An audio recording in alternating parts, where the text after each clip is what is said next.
बिस्मिल्लाहिर्रहमानिर्रहीम। अस्सलाम वालेकुम। कैसे हैं आप लोग? ठीक हैं? कानून से आ गई हर शहरी का बुनियादी हक है। तो आज का भी जो हमारा सवाल किसी ने पूछा है वो भी आज भी प्रॉपर्टी के हवाले से ही है और बहुत अहम इशू है ये भी। और इसको थोड़ा सा समझना ज़रूरी है आपके लिए कि अगर कोई बंदा प्रॉपर्टी मतलब अपनी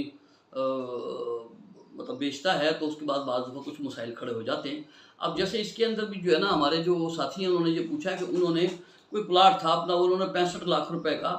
किसी को फ़रोख्त किया और जिसमें से 15 लाख रुपए उनको बयाना मिल गया था। तो 50 लाख रुपए जो है वो उन्होंने अभी देने थे उनको। तो उन्होंने अपनी एक ज़रूरत के तहत जो है ना, ये असल में अपना प्लाट बेचा था उसको।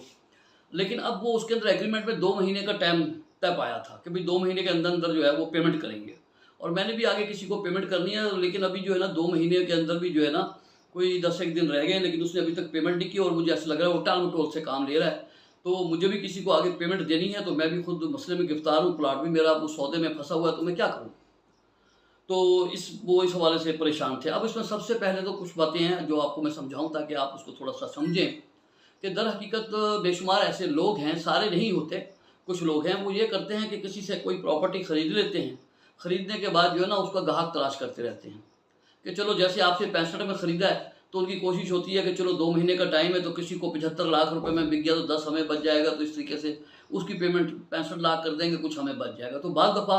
उन लोगों को फिर पार्टी नहीं मिलती, तो वो सौदा तो कर लेते हैं, इतने पैसे उनके पास होते हैं कि उन्होंने 15 लाख रुपया बयाना दे दिया, लेकिन बकाया पैसे बाज़ दफ़ा नहीं होते। जो इन्वेस्टर होते हैं उनके पास तो होते हैं, तो वो कहते हैं कि चलो अगर उनको कोई पार्टी नई नहीं भी मिली तो वो तब भी जो है ना वो अपने पास से पैसे दे के अपने नाम पे ट्रांसफ़र करवा के आगे बेचने की कोशिश करते रहते हैं। लेकिन ज़्यादातर बेशुमार लोग ऐसे भी हैं जो कि बयाना देकर जो है ना उस प्लाट का सौदा कर लेते हैं, फिर पार्टी तलाश करते हैं, पार्टी मिलती नहीं है। तो वो जो मालिक होता है, बेचने वाला ज़रूरतमंद होता है, उसको पैसे चाहिए होते हैं, फिर वो बेचारा उसके आगे पीछे भागता है कि भाई अपनी बकाया रकम ले लो, बकाया रकम दे दो और ना प्लाट में नाम पे ट्रांसफ़र करवाओ। लेकिन वो बंदा जो वो आजकल का कह के टालता रहता है। अब इसके लिए जो मैं एक मशवरतन आपको ये बताऊँगा कि उसके लिए ज़रूरी फिर यही है भाई कि आप कोशिश करें कि आप जो है ना, जो सब सुनने वाले जो भी हैं, वो ऐसा करें, फ़र्ज़ करें कि 2 महीने का टाइम आपने रखा हुआ है उसके अंदर एग्रीमेंट में, और आप उसको एक नोटिस भेजें कि भई आपके साथ इस तरह ये हमारा मुआहदा हुआ था, ये एग्रीमेंट हुआ था और आपने मेरी पेमेंट करनी थी, लेकिन अभी 10 दिन रह गए हैं और आपने अभी तक मुझे पेमेंट नहीं की, जिसकी वजह से मुझे काफ़ी नुकसान हो सकता है, जिसके ज़िम्मेदार भी आप होंगे। लिहाजा ये 2 महीने का टाइम पूरा होने वाला है, 10 दिन बाकी, मैं आपको 1 हफ़्ते का टाइम दे रहा हूँ। आप मेरी पेमेंट मुझे करें और अपने नाम पे प्लॉट ट्रांसफ़र करवाएँ, नहीं तो फिर आपका और मेरा एग्रीमेंट ख़त्म है और जो आपने बयाना दिया है वो ज़ब्त है। वो चूँकि एग्रीमेंट में लिखा होता है कि एग्रीमेंट ज़ब्त है। तो ये आप उसको भेज दें, लेकिन अगर उसके पास पैसों का इंतज़ाम नहीं है तो यकीनी तौर पे वो बंदा जो है ना वो इसका कोई जवाब नहीं देगा। तो लेकिन मैं आपको ये बताऊँ कि आपके लिए बेहतर फिर यही है कि देखें, मुश्किल जब आ जाती है तो उसको फ़ौरी हल करने की कोशिश करनी चाहिए। आपको भी चाहिए कि जब ऐसी सूरत पैदा हो जाए तो आप वो नोटिस देने के बाद जो है ना, जब 2 महीने आपके पूरे हो जाएँ, तो इससे कि आप ये इंतज़ार करें, इस तरह करते-करते बाज़ साल गुज़र जाता है, 6-6 महीने जी पेमेंट दो मैं करता हूँ, ये वो, तो इस तरह का वक़्त ज़ाया होते हैं। लेकिन बेहतर यही है कि एक नोयत आपके ज़हन में आ गई है कि वो इस तरह की कोई हरकतें कर रहा है, पेमेंट नहीं कर रहा, तो आप एक अदालत में जाकर जो है ना कैंसिलेशन ऑफ एग्रीमेंट, मनसूख ये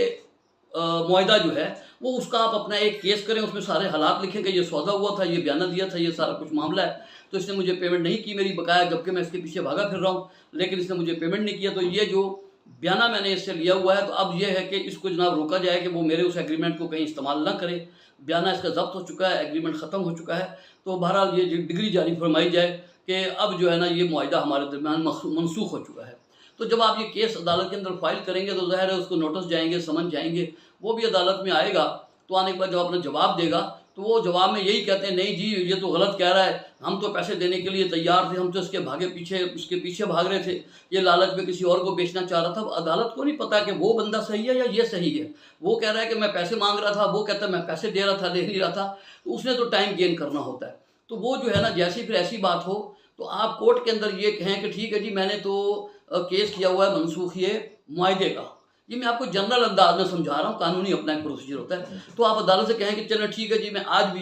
तैयार हूँ कि ये अभी अदालत के अंदर पेमेंट करे, तो प्रॉपर्टी अपने नाम पे ट्रांसफ़र करवाए, सारी चीज़ सामने आ जाएगी। तो अदालत फिर उससे कहेगी लाइए जी पेमेंट दें। तो अगर वो उस टाइम कहता है जी मैं ये पेमेंट जो है ना ये 1 आध दिन का टाइम दे दें या हफ्ते का टाइम दे दें, मैं दे देता हूँ, मेरे पास तो पेमेंट है, क्योंकि वो तो यही कहेगा अदालत में। तो अदालत जब उसको टाइम देगी,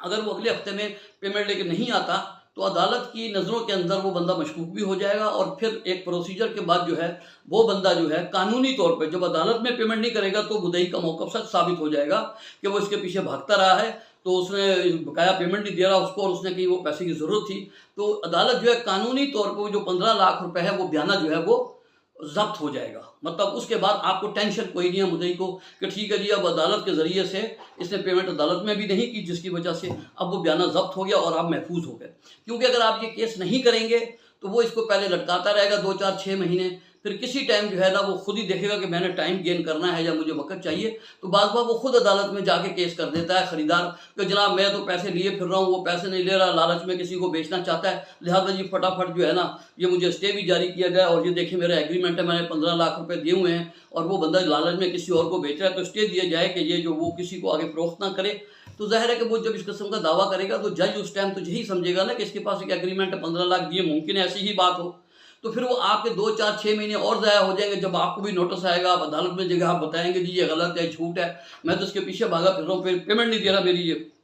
मैं इसके नाम पे ट्रांसफ़र करवाने को तैयार हूँ। इसी असला में ज़ाहिर है 5-6 महीने 7 महीने गुजर जाएंगे, और वही वो लोग चाह रहे होते हैं कि टाइम मिले, हम कोई पार्टी तलाश करें, तो इस तरह की वो कोशिशें करते हैं इस तरह टाइम हासिल करने के लिए। तो बेहतर ये है वो जो वक़्त इतना ज़ाया करके आपने वो बंदा आप पे केस कर दे, इससे बेहतर है कि आप मनसूख़ी मुआहदे का खुद केस करें, ताकि जनाब जितनी जल्दी हो आपकी जान छूटे, आपका प्लाट आज़ाद हो जाए, वरना वो खुद केस करके बैठ जाएगा, फिर काफ़ी अर्सा आपका जो प्लाट है उसके अंदर वो फंसा रहेगा। तो लिहाजा ज़रूरी है कि आप जो है ना ऐसा ही करें कि आपके 2 महीने जैसे ही पूरे होते हैं आप अपना मनसूख़ी मुआहदे का केस करें, और करने के बाद जैसे ही उसका जवाब अदालत में आए तो जिस टाइम वो पेश हो अदालत में, आप भी साथ खड़े हों, आप कहें जी मैं तो अभी भी, वो क्योंकि जवाब ही ऐसा देगा कि जी मैं तो देने को तैयार हूँ, सब है, तो आप अदालत से कह लाए जी अभी पेमेंट करें, ताकि उससे आपकी जान भी छूटेगी, नहीं देगा अदालत के सामने बात आ जाएगी और आपका प्लाट भी आज़ाद हो जाएगा। नहीं तो वो फिर किसी न किसी तरीके से आपके प्लाट को काफ़ी अर्से तक फंसा के रख सकता है। तो यही मेरा भी आपको मशवरा है। अस्सलाम वालेकुम।